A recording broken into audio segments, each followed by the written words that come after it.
Negara Indonesia merupakan negara yang plural dan kaya akan keberagaman, baik dari bahasa, budaya, kepercayaan, hingga lain sebagainya. Sehingga tak heran jika perbedaan sangatlah mudah dijumpai di penjuru negara ini. Bahkan semboyan bangsa Indonesia juga tak lepas akan perbedaan, yaitu Bhinneka Tunggal Ika, yang memiliki makna berbeda-beda akan tetapi tetap satu.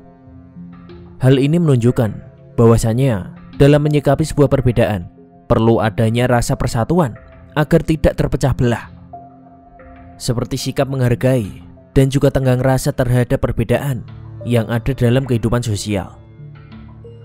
Dan di video kali ini, Bang B tidak bermaksud untuk menyinggung salah satu pihak atau membuka luka lama, namun sebagai pembelajaran juga sebagai pengingat agar kita semua tetap bersatu walaupun memiliki pandangan yang berbeda. Namun, walaupun sudah begitu, yang namanya konflik adalah fenomena yang tidak mungkin lepas dari kehidupan manusia di bumi ini. Begitu pula di Indonesia. Konflik yang akan Bang Bet bahas kali ini adalah konflik yang dijuluki dengan drama kemanusiaan.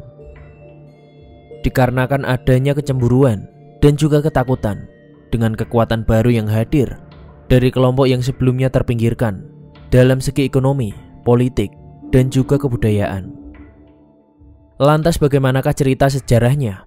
Simak video ini dan selamat datang di channel Bang Bet Illustration.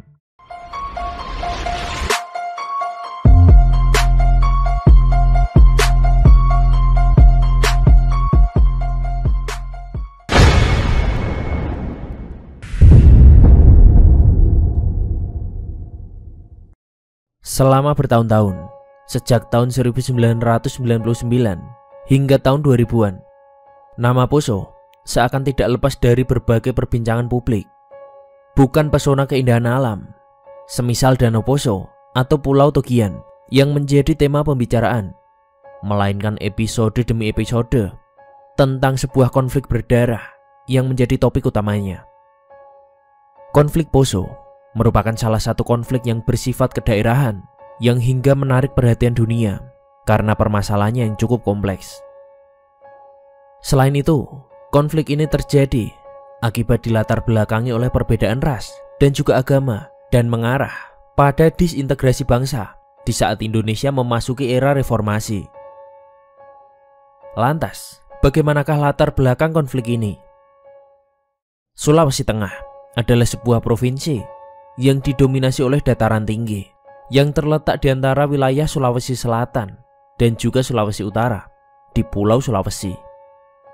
Poso adalah satu dari 8 kabupaten di provinsi ini, di mana saat itu kabupaten lain baru berdiri setelah tahun 2002. Ibu kota Kabupaten Poso, yaitu Kota Poso, terletak di Teluk, sekitar 6 jam perjalanan sebelah tenggara dari ibu kota provinsi Palu. Kabupaten Poso sendiri awalnya memiliki populasi yang memiliki mayoritas agama Kristen. Kemudian, dan minoritas yang beragama Muslim bertinggal di kota-kota dan juga pesisir. Sedangkan mayoritas adat Kristen berada di dataran tinggi. Selain penduduk Muslim asli, ada banyak pendatang dari Sulawesi Selatan, terutama suku Bugis, dan juga dari daerah Gorontalo di utara. Tradisi panjang pedagang Arab yang juga menetap di wilayah ini juga sudah lama terjadi. Keturunan mereka juga memainkan peran penting dalam lembaga-lembaga keagamaan dan juga pendidikan Islam. Kabupaten ini juga merupakan sasaran dari program transmigrasi pemerintah yang memindahkan warga dari daerah padat penduduk seperti pulau-pulau yang didominasi oleh Muslim, termasuk Jawa dan Lombok, dan juga pulau mayoritas Hindu seperti Bali. Warga Muslim Poso terdiri dari masyarakat adat, transmigran resmi, dan juga para imigran ekonomi dari berbagai etnis. Akibat banyaknya imigran yang telah menetap hingga beberapa dekade, berakibat pada akhir tahun 1990-an, penduduk Muslim menjadi mayoritas di Poso dengan angka di atas 60% dan mengakibatkan adanya persaingan. Kemudian, penyebab terjadinya konflik Poso salah satunya adalah permasalahan yang berkaitan dengan penduduk asli Poso yang merasa terpinggirkan dengan keberadaan penduduk yang datang dari luar Poso. Hadirnya pendatang ini mengubah transformasi sosial ekonomi di Poso yang ditandai dengan peralihan lahan dari penduduk asli kepada para pendatang. Selain merasa terpinggirkan pada aspek sosial ekonomi, terjadi pula pada aspek politik yang semakin memperkeruh keadaan. Yakni pada awalnya, pemerintahan Kabupaten Poso lebih dominan dikuasai oleh para elit Kristen. Namun kemudian, kondisi tersebut berbalik setelah mayoritas Islam mendapatkan penganut yang lebih banyak, sehingga membuat kursi kekuasaan diisi lebih banyak oleh elit Islam. Lalu ditambah lagi dengan keberadaan ICMI, yaitu Ikatan Cendekiawan Muslim Indonesia, yang melakukan pengembangan elemen berbasis patron dan juga klien yang berdasarkan identitas agama Islam. Hal ini membuat kelompok elit Kristen menjadi semakin terpinggirkan dan juga tersingkirkan dalam kekuasaan politik pada pemerintahan Kabupaten Poso. Adapun faktor yang paling mendasar ialah kondisi demografis keberagamaan yang menambah potensi konflik sosial terjadi. Karena provokasi antara satu sama lain akan sangat mudah muncul untuk terlibat dalam konflik komunal, yang mana seringkali hal tersebut menjadi senjata yang sangat ampuh bagi para elit untuk dikendarai ketika bersaing dalam politik dengan mengatur massa menggunakan isu sensitif seperti isu agama dan juga isu etnis yang akan memancing konflik berkelanjutan. Hal tersebut menyebabkan banyak orang atau bahkan kelompok menjadi bersedia untuk angkat senjata, bahkan sampai merakit bom. Kondisi ini, menurut Charles Kimball, dikatakan sebagai bagian dari bencana yang berasal dari agama, yang mana bencana tersebut terjadi ketika agama dijadikan sebagai sandera untuk kepentingan kelompok demi meraih sebuah tujuan dengan mengatasnamakan Tuhan. Konflik Poso sendiri bermula pada tanggal 24 Desember tahun 1998, yaitu pada malam Natal yang bertepatan juga dengan bulan Ramadan. Pada saat itu, terdapat 3 pemuda yang beragama Ka yang berasal dari Lambukia, yang mayoritas penduduknya juga beragama Ka. Mereka datang ke Masjid Darussalam yang berada di Kampung Sayo pada tengah malam menjelang tanggal 25 Desember. Diketahui, seseorang yang bernama Roy Runtu Bisalemba menikam seorang yang beragama M yang bernama Ahmad Ridwan. Kemudian, info yang tersebar dari pihak K menyebutkan bahwa Ridwan melarikan diri ke masjid setelah ditikam oleh Roy. Sedangkan versi dari pihak M menggambarkan bahwa kejadian ini merupakan sebuah serangan terhadap pemuda beragama M yang sedang tidur di masjid. Hal ini pun memicu kemarahan yang cukup tajam bagi umat M dan K, karena peristiwa tersebut terjadi pada hari besar dua agama yang juga bertepatan dengan situasi politik yang memanas, yaitu karena adanya isu permasalahan dalam pemilihan bupati di Poso. Tak lama setelah itu, para tokoh dari kedua agama bertemu dan membahas kesepakatan bahwa yang menjadi penyebab adanya kerusuhan ini adalah dikarenakan minuman keras. Dan akibat kerusuhan itu, Polres Poso menyita ribuan botol minuman keras dan kemudian dihancurkan. Selain adanya penikaman oleh pemuda K terhadap pemuda M, ada juga kerusuhan lain yang terjadi. Suatu ketika, terdapat sebuah toko yang dijaga oleh para pemuda K.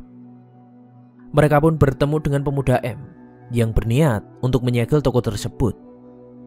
Hal ini pun akhirnya berakhir dengan bentrokan antar keduanya. Walaupun mungkin hanya berawal dari bentrokan antar pemuda, namun karena dengan adanya latar belakang agama yang membedakan dua kelompok itu, menjadikan anggapan bahwa ini adalah bentrokan antar agama yang kembali terjadi. Dan karena hal inilah, pertumbuhan kebencian antar kedua belah pihak semakin membesar dan tersebar kemana-mana, hingga mengakibatkan kerusuhan yang cukup masif pada tanggal 27 Desember tahun 98. Sekelompok orang dari kubu K dengan bersenjata lengkap yang menaiki sebuah truk dari daerah Tantena pun tiba. Kelompok itu dipimpin oleh Herman Parimo, yaitu anggota DPRD Poso. Parimo diketahui merupakan anggota dari Gerakan Pemuda Sulawesi Tengah atau GPST. Dan di sisi lain, akibat kabar ini, sedikitnya terdapat 9 truk yang dimiliki oleh kubu M tiba dari Palu, Parigi, dan juga Ampana. Tak hanya itu, datang lagi umat K yang membawa senjata parang, datang dari CP, Silanca, hingga Tentena. Kedua kelompok ini berusaha masuk ke kota Poso dan kerusuhan pun terjadi yang berlanjut hingga tanggal 29 Desember. Konflik ini pun meluas sampai melewati perbatasan kota dan masuk ke kota di sepanjang 3 jalur utama. Bentrokan hebat ini pun tak lagi mampu ditangkal oleh polisi. Setelah kejadian itu, para pejabat pemerintah Kabupaten Poso pun banyak mendapat serangan dan juga kritikan melalui spanduk, surat kaleng, dan juga grafiti. Panglima Komando Militer Daerah Wirabuana menyatakan jika yang memanas-manasi kerusuhan tersebut merupakan 8 pengacau dari umat K yang telah mereka tahan. Anggota Komnas HAM pun juga ikut menyatakan jika hasil penyelidikan mereka menunjukkan bahwa kerusuhan di Poso terjadi bukan karena ketegangan agama atau etnis saja. Mereka menyebut jika kerusuhan serta kekerasan yang terjadi adalah karena adanya miskomunikasi dan juga mengklaim bahwa tidak ada pejabat lokal yang terlibat dalam upaya untuk mengembalikan kedamaian. Namun, setelah ditangani oleh pihak yang berwajib, akhirnya kericuan dapat dikendalikan dan akhirnya menjadi reda. Hingga sudah lewat lebih dari 1 tahun, daerah Poso merasakan masa-masa tenang.